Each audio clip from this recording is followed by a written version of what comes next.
नमस्कार दोस्तों, मैं अंकुर उपाध्याय स्वागत करता हूं आप सभी का आपके अपने YouTube channel share market analysis में।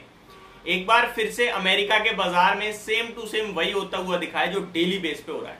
अपने भारतीय बाजार के हिसाब से लगभग 2 बजे के करीब डाउ फ्यूचर्स हरे निशान में आते हैं, जिसके दम पर हम लोग रिकवर कर जाते हैं। यूरोप के बाजार अच्छे होते हैं, हम लोग रिकवर कर जाते हैं।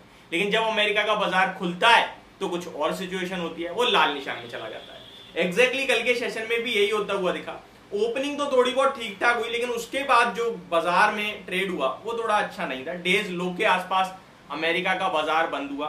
डाउ जोन्स लगभग 175 पॉइंट्स गिरकर डेज लो के पास क्लोजिंग देते हुए दिखे हैं। तो नेस्डेक इंडेक्स में भी जो बढ़त थी, जो तेजी थी, वो पूरी गंवा दी और केवल 8 पॉइंट्स की तेजी के साथ नेस्डेक इंडेक्स बंद हुआ है। S&P 500 1/3% ऑलमोस्ट टूटता हुआ दिखा है एंड रसेल 2000 भी एग्जैक्टली 1/3% गिरता हुआ दिखाया आपको। अगर विक्स की बात की जाए तो 1% गिरकर बंद हुआ है। तो कुछ मतलब अभी भी ना दुनिया भर की चिंताएं बाजार को गिराने का और बढ़ने ना देने का काम कर रही है। देखिए, दोनों चीजें में थोड़ा सा डिफरेंस है। बढ़ने ना देना हम वहीं के वहीं है, और गिराना यानी कि हम लो लगा रहे हैं। बट ऐसा भी नहीं हो रहा कि हम लोज लगा रहे हैं, हम बढ़ नहीं पा रहे हैं बस ग्लोबल प्रॉब्लम्स के चलते। अब ये प्रॉब्लम क्या है, ऑलरेडी आपके साथ डिस्कस कर चुका हूं, रिपीट टेलीकास्ट हो जाता है एक तरीके से। अमेरिका में कल S&P ग्लोबल ने उनकी बैंकों को डाउनग्रेड करा। इससे पहले एक हफ्ते पहले मूडीज ने उनकी बैंकों को डाउनग्रेड करा। उससे एक हफ्ते पहले फिच ने पूरे अमेरिका को डाउनग्रेड करा। तो ये सारी चीजें अच्छी नहीं दिख रही हैं अमेरिका के लिए। वहीं बात की जाए चाइना, तो वो अपने आप में प्रॉब्लम में, उनकी कंट्री में रिसेशन की बात चल रही है। रेट कट कर रहे हैं लेकिन उसके बावजूद ग्रोथ नहीं आ रही है। और ऐसे में एक ऐसा सेक्टर है जो बिना बात के भाग रहा है, वो है मेटल सेक्टर भारतीय बाजार में। देखिए, मेटल डायरेक्ट चाइना से रिलेट करता है। चाइना में इतनी प्रॉब्लम चल रही है और मेटल्स का ऊपर जाना ये मेरे लिए एक खतरे की निशानी है। तो मैं अपने व्यूअर से ये कहना चाहूंगा, आपके पास ऑलरेडी पोजीशन है देन डेफिनेटली आप बने रह सकते हैं, बट आप फ्रेश एंट्री मत लेना, क्योंकि ये कुछ अच्छे संकेत नहीं है। आप जहां से मेन आपका कारोबार है वो तो नीचे जा रहा है और आप ऊपर जा रहे हो, तो ऐसा कुछ हुआ नहीं है। या तो ये है कि जो रेट कट करे हैं चाइना ने, इससे उम्मीद बढ़ रही है कि आगे डिमांड लौटेगी और ग्रोथ लौटेगी, तो भाग रहे हैं ऊपर, वो बात अलग है। बट अभी तक ऐसा कुछ दिखा नहीं है। जब दिखेगा तो डेफिनेटली मैं शेयर करूंगा। थोड़ा महंगा हो सकता है शेयर मिले उस समय, लेकिन एक आप कंजर्वेटिव होके चलेंगे, मेरे हिसाब से वो ज्यादा बेटर ऑप्शन होगा। अभी आ जाता हूं, पहले मैं आपको भारतीय बाजार का अपडेट दे देता हूं। सेम सिचुएशन है, मतलब पिछले 10 ट्रेडिंग सेशन से लास्ट मंडे से कोई मूव ही नहीं हो रहा है।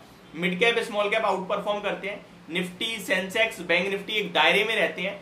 डाउ जोन्स लाल निशान में बंद होता है, डाउ फ्यूचर्स हरे निशान में दिखते हैं। सेकंड हाफ में ग्लोबल मार्केट और डाउ फ्यूचर्स की हरियाली देखते हुए भारतीय बाजार रिकवर होते हैं। ये कॉपी पेस्ट मार्केट चल रहा है। क्या चल रहा है? Copy paste market. आज भी देखिए, निफ्टी रेंज बाउंड है, अभी 17 पॉइंट नीचे है, थोड़ी देर पहले 17 पॉइंट ऊपर था। सेंसेक्स 75 पॉइंट्स नीचे है, बैंक निफ्टी 3 पॉइंट नीचे है, लेकिन मिड कैप आधे परसेंट ऊपर है और स्मॉल कैप तो 0.7% ऊपर है। स्टॉक स्पेसिफिक काफी शानदार एक्शन हो रहा है। लोगों की पोर्टफोलियो में हरियाली होनी चाहिए, पैसा बनना चाहिए, क्योंकि स्टॉक्स तो वही दिखा रहे हैं। एनएससी पे 1325 शेयर्स पॉजिटिव है, जिसके सामने 554 शेयर्स नेगेटिव ट्रेड कर रहे हैं। सेक्टर स्पेसिफिक, जैसा कि मैंने कहा, मेटल्स भाग रहा है। क्यों भाग रहा है मुझे नहीं समझ में आ रहा भैया। ये चलना नहीं चाहिए और ये चल रहा है, इससे थोड़ा सा अवॉइड करें, बच के रहें, सावधानी रखें। मैं तो यही कहूंगा अपने व्यूअर्स से। अगर बात की जाए मेटल्स की, तो लीडरशिप ले रहे हैं, 0.76% अप है। निफ्टी मीडिया 0.76% अप है। रियलिटी में 0.58% की तेजी है और गिरावट को लीड कर रहा है एफएमसीजी 0.33%। कोई ज्यादा बड़ा मूव नहीं है। स्टॉक स्पेसिफिक एक्शन में आपके साथ शेयर करना चाहूंगा। Easy trip planners continue lower लोज लगाने के बाद, आज 52 वीक लो लगाने के बाद अचानक से जस्ट अभी भी उछलता हुआ दिख रहा है। 7.25% की तेजी है। एमएमटीसी 7% ऊपर है। पॉली मेडिक्योर 7% ऊपर है। लिंडे इंडिया एक बार फिर कल 10% की तेजी के बाद 6% ऊपर, और क्रॉम्पटन ग्रीव में 5.5% की तेजी है।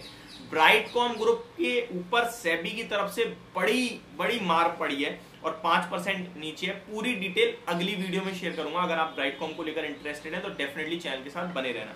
बिरला कॉर्प 2% नीचे है। Lemon tree 2%। ट्राइडेंट बड़ी तेजी के बाद 2% नीचे है। टेंशन मत लेना, 35 रुपए आ जाए खरीदना, बस सिंपल। अभी तो 37 चल रहा है, 2% नीचे, 35 आ जाए तो खरीदना, मेरी बात नोट कर लो। टीसीएनएस ब्रांड 2% नीचे। अदानी ग्रुप लंबी तेजी के बाद मॉर्निंग में तो ऊपर गया, लेकिन वहां से हल्का सा नीचे आया है। अदानी पावर 357 का हाई लगा के अभी 345 पे ट्रेड कर रहा है। इसके ऊपर भी पर्टिकुलर वीडियो बनाऊंगा मैं दिन के दौरान, तो डेफिनेटली चैनल के साथ बने रहना। एंड निफ्टी में क्या मस्त कारोबार है, एकदम बैलेंस 25 शेयर्स पॉजिटिव है, 25 शेयर्स नेगेटिव है।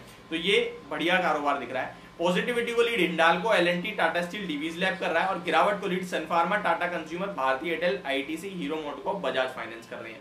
तो वेटेज ऑलमोस्ट सिमिलर वाले ही हैं, इसीलिए आप देख रहे हैं झूल रही है हरे लाल निशान में। 10 पॉइंट नीचे इस समय निफ्टी आपको देखने को मिल रही है। अगली वीडियो में स्टॉक स्पेसिफिक बात करेंगे, सबसे पहले ब्राइटकॉम ग्रुप के बारे में और उसके बाद सेबी की तरफ से एंजल वन के स्टॉक को बड़ा झटका लगा है, सेबी ने चेतावनी दी है, तो इसके ऊपर भी डिटेल में बात करेंगे।